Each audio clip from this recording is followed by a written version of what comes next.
These vehicles, powered by wood as fuel, didn't run on steam, but rather on wood gas. During World War II, over 1 million wood gas vehicles were in use.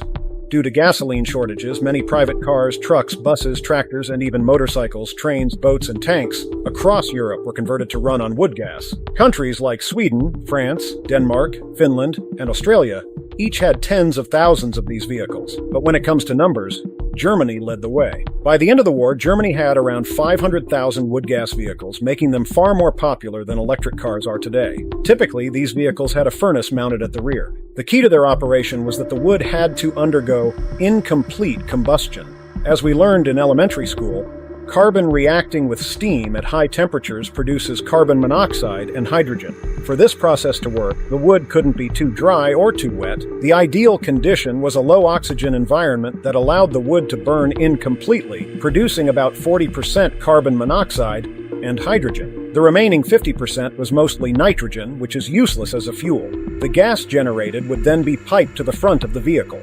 These pipes were typically mounted externally and looked rather unattractive. Mounting them inside the car was dangerous. A hydrogen-oxygen explosion could lead to an instant game over. At the front of the car, there was a sedimentation tank. As wood burned, it naturally produced oil, soot, and ash. As the vehicle vibrated during operation, the ash would settle in this tank, effectively acting as an ash collector.